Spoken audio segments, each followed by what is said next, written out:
At Thanksgiving dinner, my grandson smiled and said, "Enjoying the beach house I made Daddy give you? Love you, Grandma." I simply replied, "What house? I live in a rental, sweetheart." That's when my gold digger daughter-in-law choked on her food. I'm glad to have you here. Follow my story until the end and comment the city you're watching from, so I can see how far my story has reached. I should have known something was off the moment I walked into Abram's house that Thursday afternoon. The smell of turkey and stuffing filled the air, but there was something else lurking beneath the surface, a tension I couldn't quite place. Gaia greeted me at the door with her usual practiced smile, the kind that never quite reached her eyes. "Joyceann, you made it," she exclaimed, giving me one of those hollow hugs that felt more like a performance than genuine affection. "Byron has been asking about you all morning. At 64, I'd learned to read people pretty well, but Gaia had always been a puzzle I couldn't solve. She'd been part of our family for 12 years now, ever since she married my son Abram, but I still felt like I was watching a carefully rehearsed act whenever she was around. "Where's my grandson?" I asked, setting down the cranberry sauce I'd brought, homemade the way my mother used to make it. "He's in the living room with Daddy, probably trying to sneak peeks at the football game," Gaia laughed, but her eyes kept darting toward the kitchen. "Why don't you go say hello while I finish up in here?" I made my way through their spacious home, noting the new furniture, the expensive artwork on the walls, the crystal chandelier that definitely wasn't there last Christmas. Abram worked as a mid-level manager at an insurance company. Good money, but not enough for all this luxury. I'd been helping them out financially for years, small amounts here and there when they claimed to be struggling, but looking around now, I wondered where all that money had really gone. "Grandma Joy!"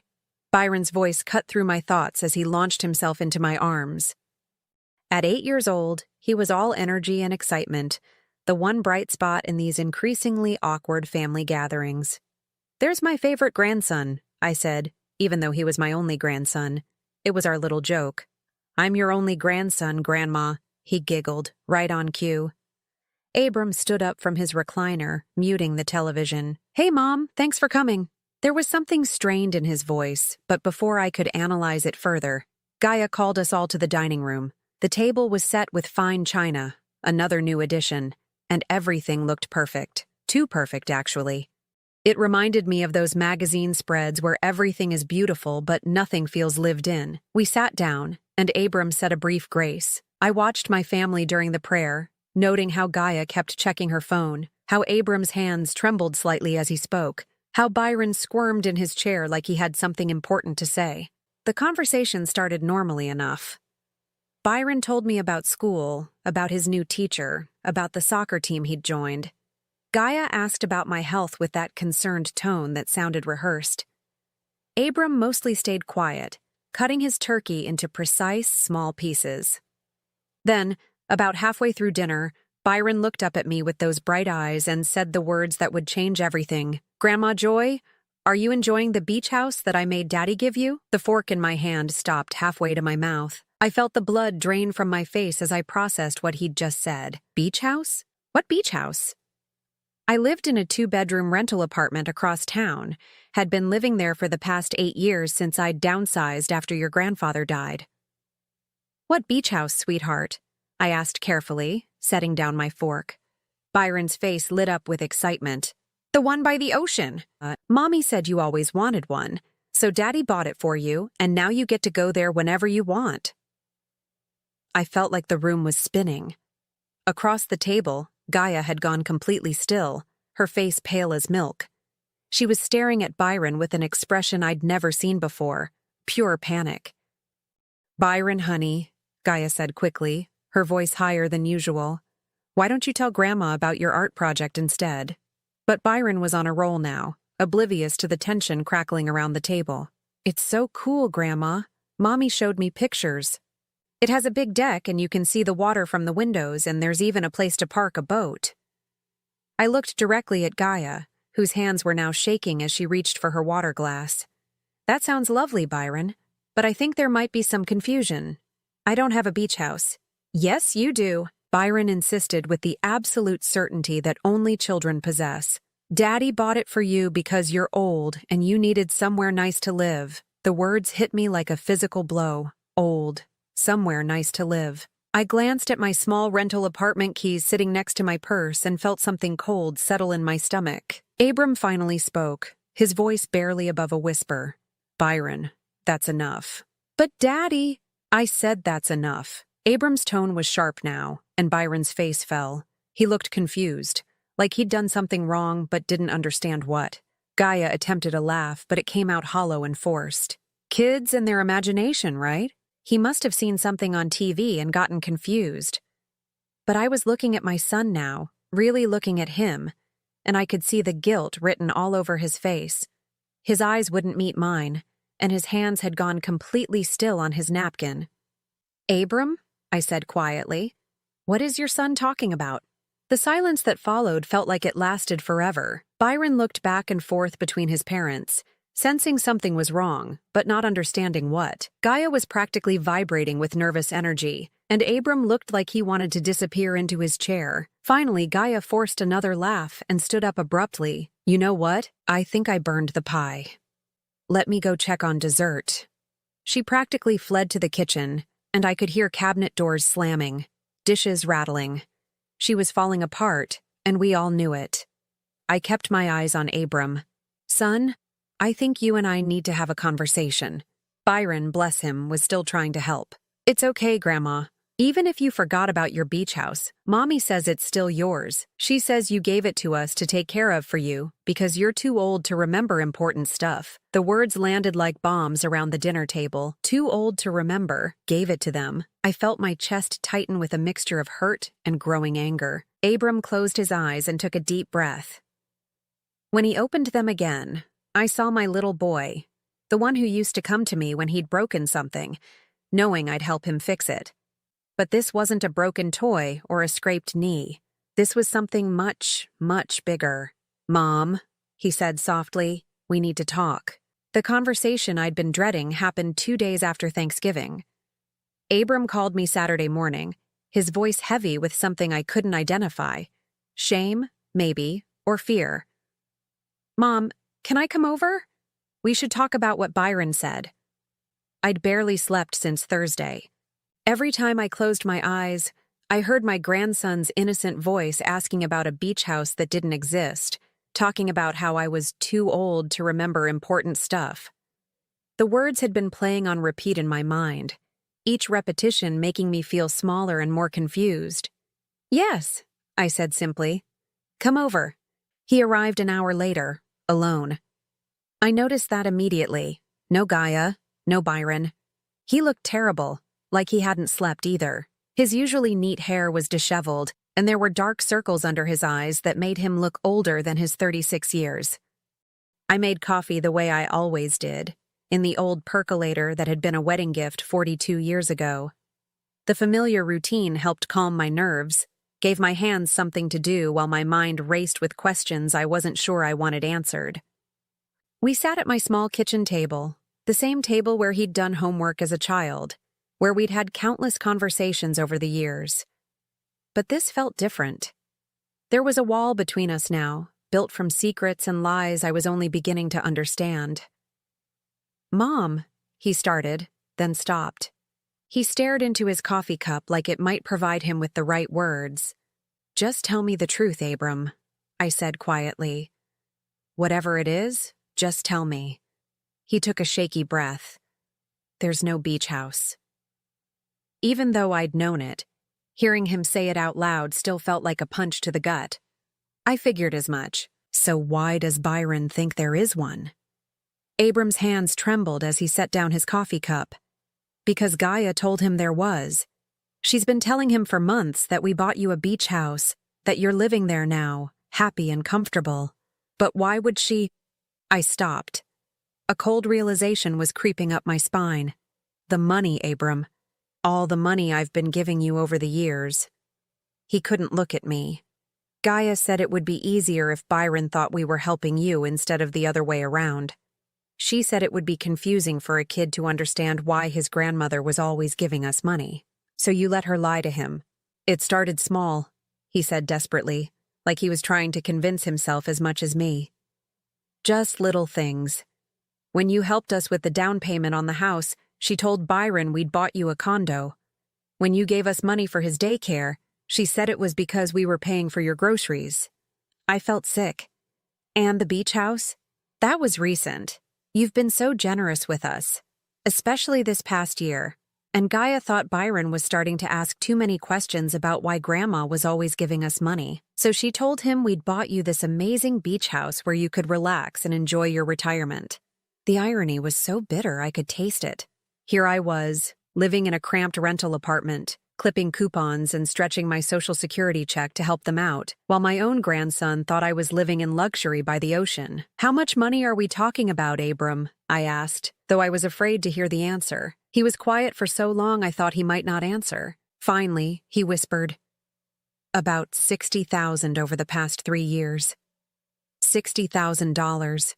My entire savings account gone. Money I'd set aside for emergencies, for medical bills, for the possibility that I might need assisted living someday. I'd given it all to them, believing their stories about struggling to make ends meet, about Byron needing this or that, about unexpected expenses and temporary setbacks. I kept track," I said numbly. "Every check I wrote you, every transfer. I told myself it was temporary, that you'd pay me back when things got better." "We wanted to pay you back," Abram said quickly. "We always intended to, but things never got better, did they?" I interrupted. There was always another emergency, another crisis.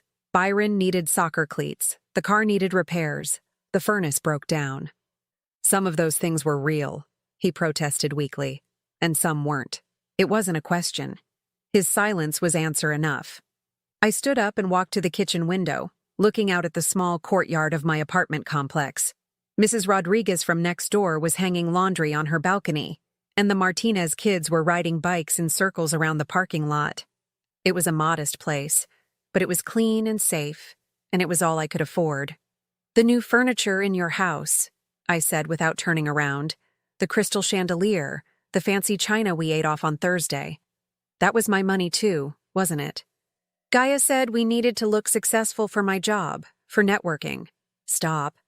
I turned back to face him. "Stop making excuses for her and start taking responsibility for what you've done." Abram's face crumpled. "I'm sorry, Mom.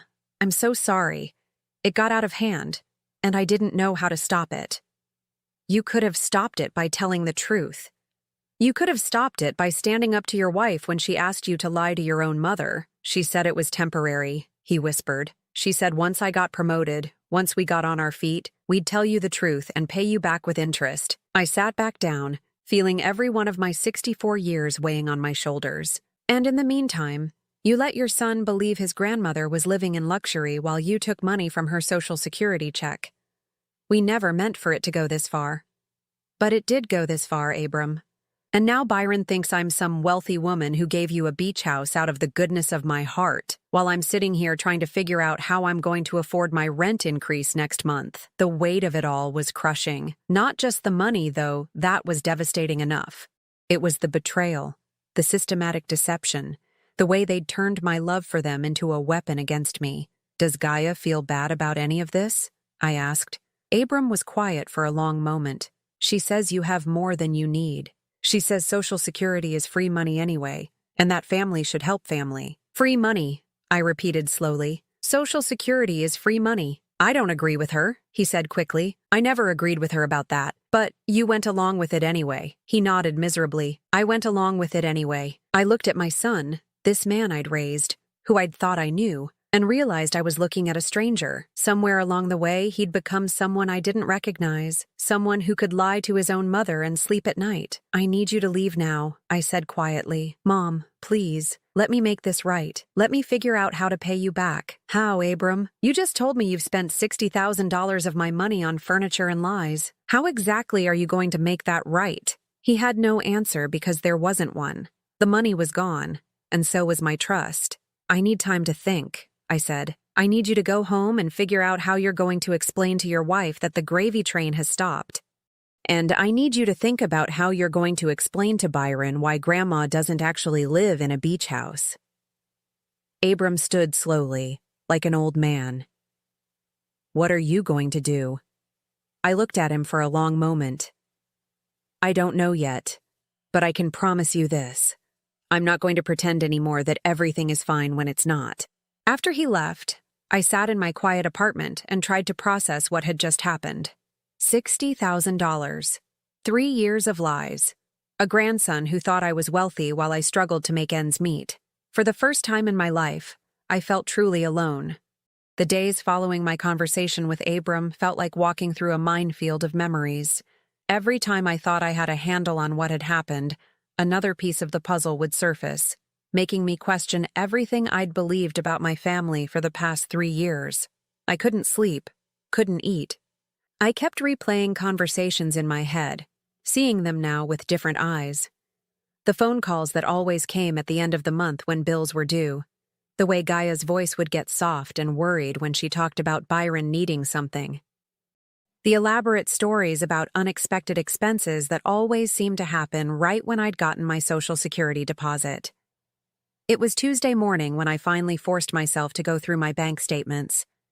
I spread them across my kitchen table like evidence in a crime scene, which in a way they were.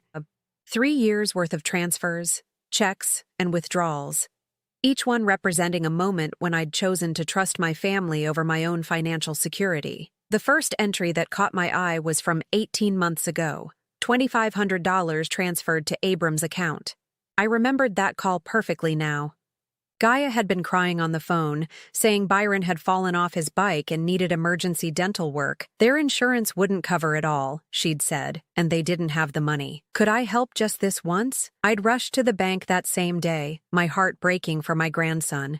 Now I wondered if Byron had even fallen off his bike, or if it was just another story crafted to pull at my heartstrings and open my wallet. Then there was the $3,000 from last Christmas. Gaia had called in tears again. This was becoming a pattern I was just now recognizing, saying the furnace had died and they needed it fixed immediately, or Byron would get sick. It was December in Michigan, and the thought of my grandson being cold was unbearable. I'd transferred the money within an hour, but as I sat there looking at the evidence, I remembered visiting them just 2 weeks after that emergency. The house had been perfectly warm, but what I'd noticed was the new leather sectional in the living room and the expensive-looking coffee table. When I'd complimented them on the furniture, Gaia had quickly said they'd gotten a great deal from a friend who was moving. Every entry told a similar story. September, $1,800 for emergency car repairs after Abram's transmission supposedly went out. October, $2,200 for Byron's medical bills after he allegedly had an allergic reaction. November, $1,500 for school expenses because Byron needed a tutor to keep up with his advanced classes. I called the school on Wednesday. "Mrs. Patterson, this is Joyceann Holloway, Byron Peterson's grandmother," I said to the secretary. "I was wondering if you could tell me about the tutoring program he's been enrolled in this semester." There was a pause. "Tutoring program? Ma'am, Byron is one of our top students. He's never needed tutoring. In fact, his teacher just recommended him for the gifted and talented program." My hand tightened on the phone. "Are you sure? His parents said he was struggling and needed extra help." "Oh no, ma'am. Byron is doing exceptionally well. He's reading above grade level, and his math scores are excellent. There's definitely been some kind of misunderstanding." I hung up, feeling sick to my stomach. Even Byron's academic achievements had been twisted into a reason to ask for money. I wondered what else they'd lied about. That afternoon, I did something I'd never done before. I drove to Abram's neighborhood and parked across the street from his house. I felt like a stalker, but I needed to see with my own eyes what my money had really bought. The house was beautiful. There was no denying that. 2 stories. Well-maintained, with a perfectly manicured lawn and flower beds that obviously received professional care. The driveway held 2 cars, Abram's practical sedan and Gaia's brand-new SUV that I now realized I'd probably helped pay for. I watched as Gaia came out to get the mail, dressed in what looked like expensive workout clothes. Her hair was perfectly styled, her nails freshly manicured. This was not a woman who was struggling financially. This was a woman who was living very well, partly on my dime. As I sat there, more memories surfaced. The way Gaia always had a new handbag when I visited, the designer clothes Byron wore to family gatherings, the organic groceries that filled their pantry, the premium cable package that gave them hundreds of channels, the landscaping service I'd seen working on their yard. All of it paid for with my Social Security money, while I bought generic brands at the grocery store and wore the same 3 dresses to church every Sunday. But it wasn't just the money that hurt. It was the elaborate nature of the deception. These weren't spur-of-the-moment lies told to cover up small mistakes. These were carefully crafted stories, designed to manipulate my emotions and extract maximum sympathy and maximum cash. I remembered last spring when Gaia had called sobbing because Byron's class was taking a field trip to Washington, D.C., and they couldn't afford to send him. All his friends were going, she'd said, and he would be devastated to be left behind. The trip cost $800, and she'd made it sound like it was the most important thing in Byron's young life. I'd sent the money immediately, imagining my grandson's excitement about seeing the Capitol and the Smithsonian. Now I wondered if there had ever been a field trip at all, or if that $800 had gone toward their spring vacation to Myrtle Beach, the one they'd posted pictures of on social media while telling me they couldn't afford to visit. The more I thought about it, the more I realized how sophisticated their system had become. Gaia was always the one to call, always crying, always desperate. Abram would stay in the background, the reluctant husband who didn't want to ask for help, but was forced to by circumstances beyond his control. Together, they'd created this narrative where they were hardworking people who'd fallen on temporary hard times, and I was the generous grandmother who could afford to help, and I'd fallen for it completely. The worst part was realizing how they'd used Byron as their secret weapon. Every request for money somehow involved my grandson's well-being. It was never about Gaia wanting a new purse or Abram wanting a bigger TV. It was always about Byron needing something essential: medical care, educational support, basic necessities. They'd weaponized my love for that little boy, knowing I would never let him suffer if I could prevent it. They'd counted on my devotion to my only grandchild, my desire to be a good grandmother, my fear that saying no would somehow harm him. As I drove home that evening, I felt something I'd never experienced before, a deep, bone-deep anger that went beyond hurt or betrayal. This wasn't just about lying or even about stealing money. This was about the systematic manipulation of a grandmother's love, the calculated exploitation of family bonds, the deliberate deception of an innocent child who now believed his grandmother was wealthy enough to own beachfront property. But there was something else growing alongside the anger, a cold, clear determination. They'd played a game with me thinking I was too old, too trusting, too dependent on their love to fight back. They were about to learn how wrong they were. Thursday night, I sat at my kitchen table with a legal pad and began making a list. Not a list of what they owed me, that was beyond recovery. A list of what I was going to do next. For 3 years, I'd been reacting to their crises, responding to their emergencies, dancing to their tune. That was about to change. It was time for me to take control of the game. I spent Friday morning rehearsing what I was going to say. Standing in front of my bathroom mirror, I practiced keeping my voice steady, my expression calm. I'd learned a long time ago that the quieter you speak, the more people have to listen.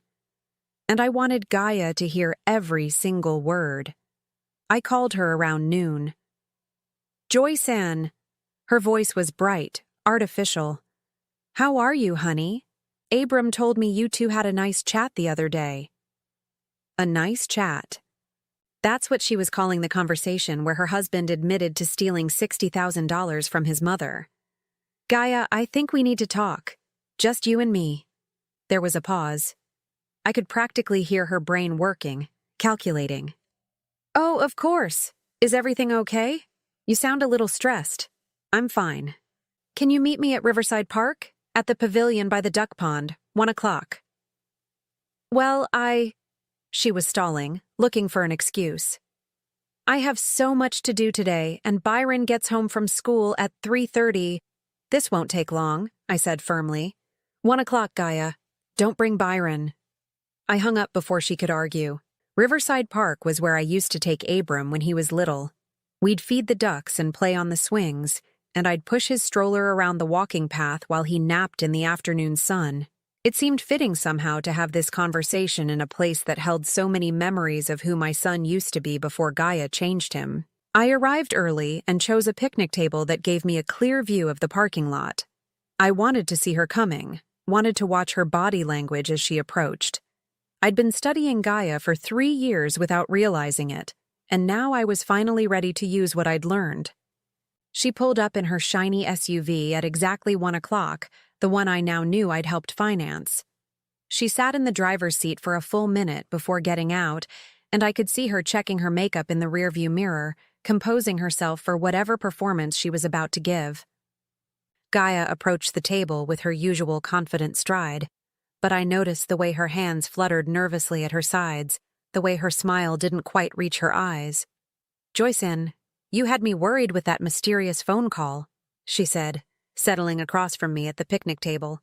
"What's this all about?" I studied her for a moment. Even now, even knowing what I knew, she was still playing the role of the concerned daughter-in-law, the devoted wife and mother who just wanted everyone to be happy. "Tell me about the beach house, Gaia." Her smile faltered for just a split second before snapping back into place. "The beach house?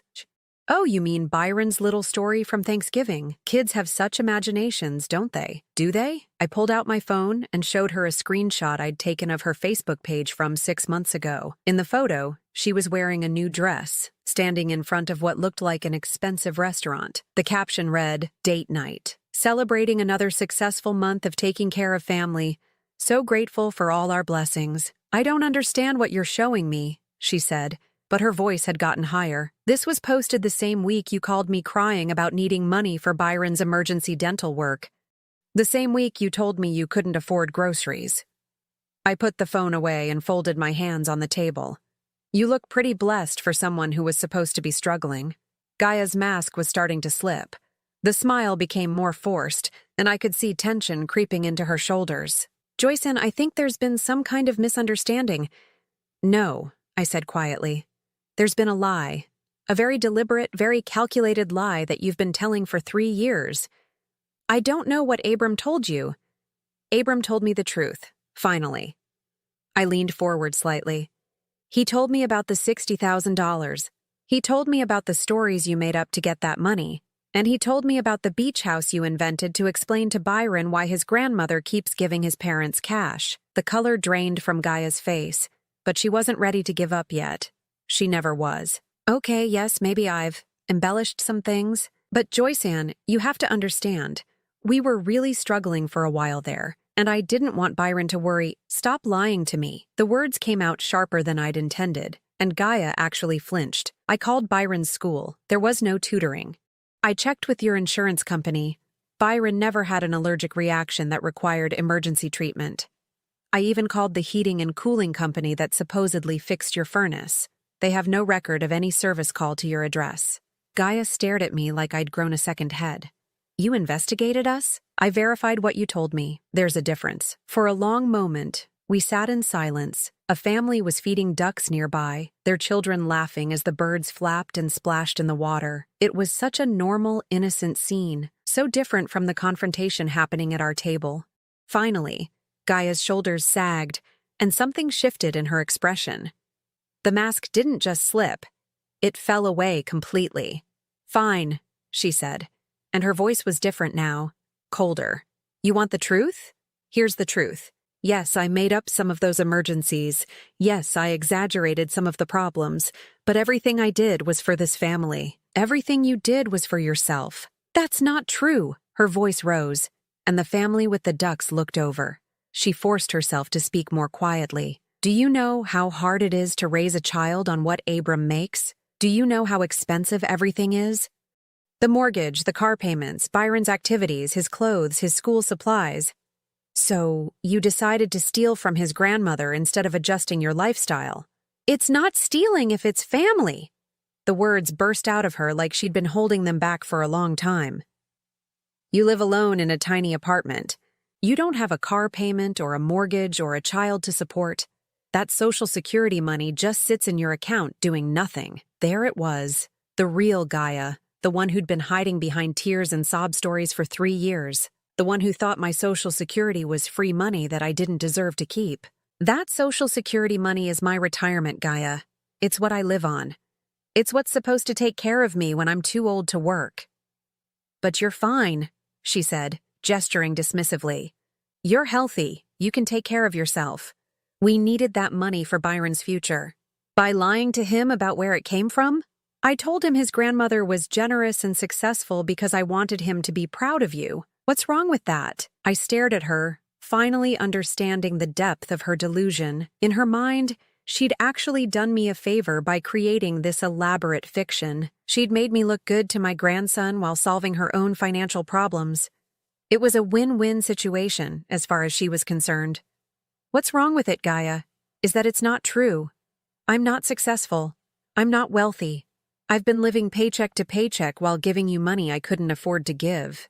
Well, maybe you should have said something sooner, she snapped. Nobody forced you to help us. You're right, I said calmly. Nobody forced me. I chose to help because I love my son and my grandson. I chose to believe the stories you told me because I trusted my family. But that ends now.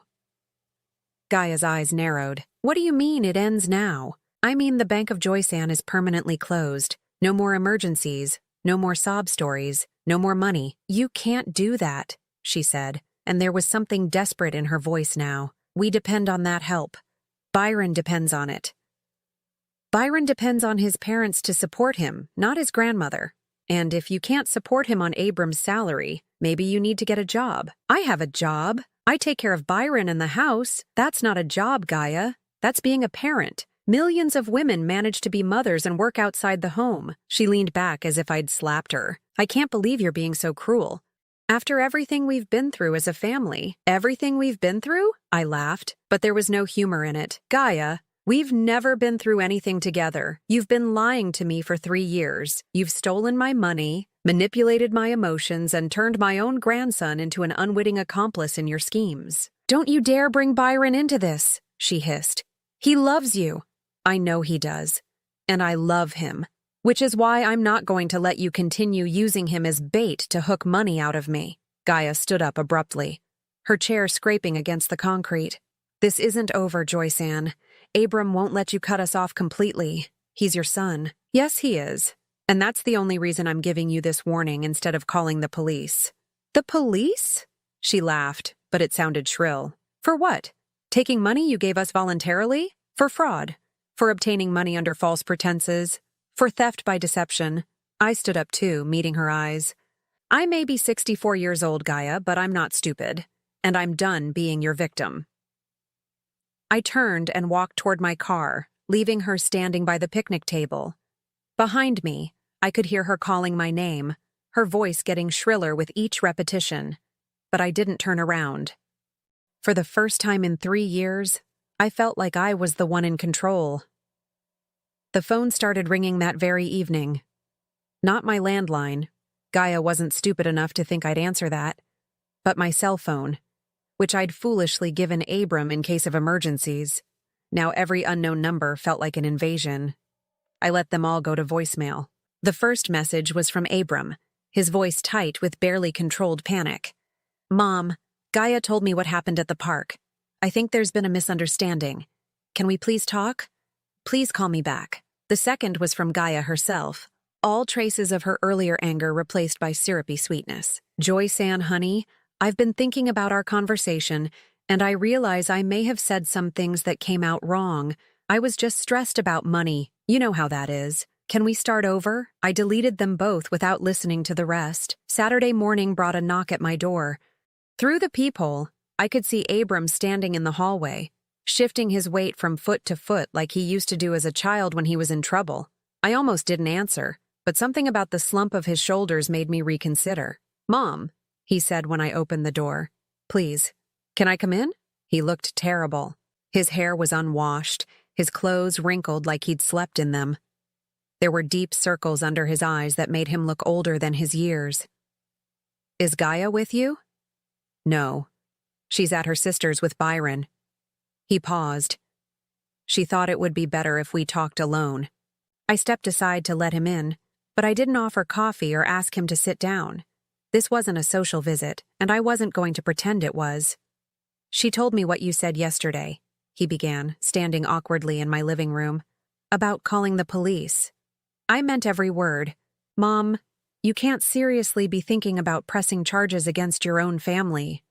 I looked at him, really looked at him, and saw a stranger wearing my son's face.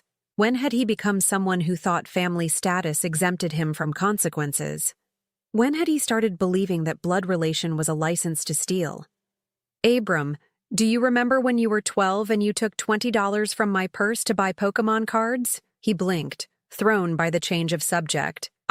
Yes? What did I do when I found out? You made me return the cards and apologize to the store manager, he said quietly. And you made me do extra chores for a month to earn the money back. Why? Because stealing is wrong, even if it's from family. Even if you really want something. The words came out automatically, like a lesson learned long ago. So what's changed, son? He stared at me, and I could see the exact moment he understood what I was asking. His face crumpled, and for a second he looked like that 12-year-old boy again, caught with his hand in the cookie jar. It wasn't supposed to be like this, he whispered. It started small. Just a little help here and there. Gaia said we'd pay you back as soon as I got promoted. But you never got promoted, did you? No. The company's been cutting back, not expanding. And the bills kept coming, and Byron kept growing out of his clothes, and the house needed repairs. He trailed off, running his hands through his hair. I know how it sounds. I know what we did was wrong. Do you? I asked. Because yesterday Gaia told me I should have spoken up sooner if I couldn't afford to help. She acted like this was somehow my fault for being too generous. Abram winced. She didn't mean it like that. Yes, she did. And the fact that you're still making excuses for her tells me everything I need to know about where your loyalties lie. That's not fair, Mom. She's my wife. We're supposed to present a united front. Even when she's stealing from your mother? We never saw it as stealing, he protested. You were helping us, and we were grateful. Stop. I held up a hand. Just stop. Don't insult my intelligence by pretending this was some kind of family assistance program. You lied to me, Abram. Repeatedly, systematically. You created fake emergencies to manipulate me into giving you money I couldn't afford to give. We were desperate. So was I. The words exploded out of me with more force than I'd intended. Do you think I was living it up while you were struggling? Do you think I was rolling in money and just being stingy? I've been eating peanut butter sandwiches for dinner so I could help you pay for Byron's soccer cleats. I've been walking to the grocery store because I couldn't afford gas after writing you another check. Abram's face went white. Mom, I didn't know. You didn't know because you didn't want to know. It was easier to believe your mother was some wealthy widow who could afford to bankroll your lifestyle than to face the reality that you were taking food out of my mouth. The silence that followed was deafening. I could hear Mrs. Rodriguez's television through the thin walls, the sound of children playing in the courtyard below. Normal life going on while my world fell apart. What do you want me to do? Abram asked finally. I want you to be honest with your son. I want you to tell Byron the truth about where all that money came from. I want you to explain to him that Grandma doesn't have a beach house, that she's been sacrificing her own security to help his family. That'll confuse him. He's just a kid. He's old enough to understand the difference between truth and lies. And he's old enough to learn that actions have consequences. And then what? You never speak to us again. You cut Byron out of your life because of what we did? That was the question I'd been dreading, the one that had kept me awake every night since Thanksgiving. How do you punish the guilty without hurting the innocent? How do you protect yourself without losing the grandchild you love more than life itself? I'll always love Byron, I said carefully. But I won't continue to enable this dysfunction. I won't keep pretending everything is fine when it's not. So, what does that mean, practically speaking? I took a deep breath. This was the part I'd rehearsed, the decision I'd come to after days of painful soul-searching. It means no more money. Not for emergencies, not for extras, not for anything. You're a grown man with a job and a family. Figure out how to live within your means. And Byron? I want to see Byron, but not at your house, and not with Gaia present. Once a month, you can bring him here for an afternoon. Just him. We can go to the park or the library or the zoo. But I won't sit through any more family dinners where I'm treated like an ATM. Abram's jaw tightened. Gaia won't like that arrangement. I don't care what Gaia likes. This isn't about her anymore. She's my wife, Mom. She's Byron's mother. You can't just exclude her from everything. Watch me. We stared at each other across my small living room, and I could see him weighing his options.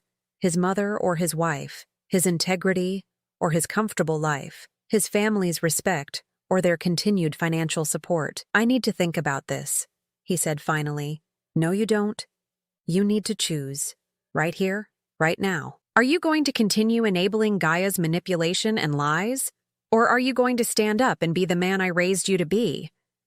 It's not that simple. Yes, it is. It's exactly that simple. Either you support your wife's theft and deception, or you don't. Either you believe I deserve to be treated with honesty and respect, or you don't. Abram stood there for a long moment, his hands clenched at his sides. I could see the war going on behind his eyes, the struggle between what he knew was right and what was easiest. Finally, he spoke, and his voice was barely above a whisper. I can't choose between my mother and my wife. You already did, son. 3 years ago, when you decided her wants were more important than my well-being. You just didn't have the courage to admit it until now. He flinched like I'd struck him. That's not, I never meant. But you did. Every time you lied to me, every time you cashed one of my checks knowing it was based on a fabricated emergency, every time you let Gaia spin another sob story, you chose her over me. So that's it? You're cutting me off completely? I walked to the door and opened it. I'm protecting myself, Abram. Something I should have done a long time ago. He stood there for another moment, looking like he wanted to say something else, but whatever words he was searching for never came. Finally, he walked past me and out into the hallway. I love you, Mom, he said without turning around. I love you too, I replied. That's why this hurts so much. After he left, I sat in my quiet apartment and felt something I hadn't experienced in years. Peace. Not happiness. The pain was still too fresh for that. But peace. The kind that comes from finally stopping a fight you never should have been fighting in the first place. My phone buzzed with a text message from an unknown number. When I opened it, I saw a photo of Byron at what looked like a skating rink, grinning and giving a thumbs up. Below the picture was a message from Gaia. Byron's skating lessons are $200 a month, just so you know what you're taking away from him. I stared at the message for a long time. Then I blocked the number and deleted the photo. The manipulation wasn't over, but my participation in it was. 6 months later, I was standing in the checkout line at the grocery store when I saw her. Gaia was 3 lanes over, her cart piled high with generic brands and store coupons clutched in her hand. Gone were the designer workout clothes and the perfectly styled hair. She looked tired, stressed, and completely ordinary. She hadn't seen me yet, too focused on counting and recounting the items in her cart, clearly calculating whether she had enough money to pay for everything. I watched as she put back a box of expensive cereal and replaced it with a cheaper alternative. For a split second, I felt a twinge of something that might have been guilt. Then I remembered the beach house story, the fake emergencies,